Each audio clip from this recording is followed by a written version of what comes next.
యాక్చువల్గా ఇది మా లోకల్ ప్లేస్ అయితే కాదు, కానీ ఇక్కడ ఈరోజు ఒక పండుగ వాతావరణం చూస్తాం. మామూలుగా నేను ఫీల్డ్కి వస్తుంటాను. నాకు ఎట్లా ఉంటుందంటే మన ఫీల్డ్కి వచ్చిన తర్వాత మనం పని చేసే చోట అంతా కూడా మన బంధువులు మాదిరి నేనైతే ట్రీట్ చేస్తాను. ప్రతి కూడా అది ట్రీట్ చేస్తాను.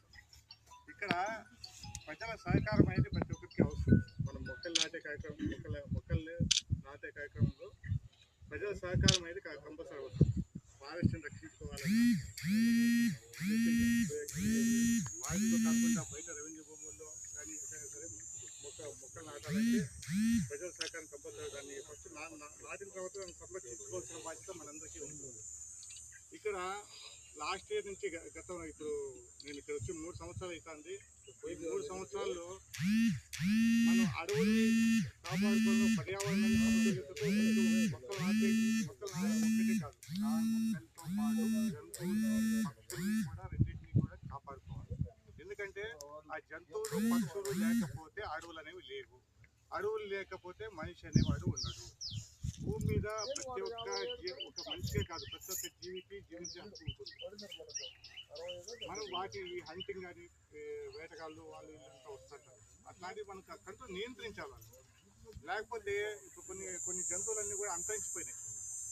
ఆ అంతరించిపోవడం వల్ల ఫుడ్ చైన్ ఆహారపు గొలుసు అనేది, ఆ ఆహారపు గొలుసులో ఒక జంతువు తినకోకుండా అది ఆ పర్యావరణ అసమతుల్యతకి దారితీస్తారు. మన రీసెంట్గా గజ్జలపగారిపల్లి అనే ఒక విలేజ్లో కొంతమంది ఫోన్ చేసినారు, ఇట్లా కొండచిలువ ఒకటి వచ్చింది అని చెప్పేసి. సరే అని చెప్పేసి అక్కడ ఇమ్మీడియట్గా పోయిన తర్వాత వస్తే వేరుశనగ చెట్లలో కొండచిలువ అవుతుంది.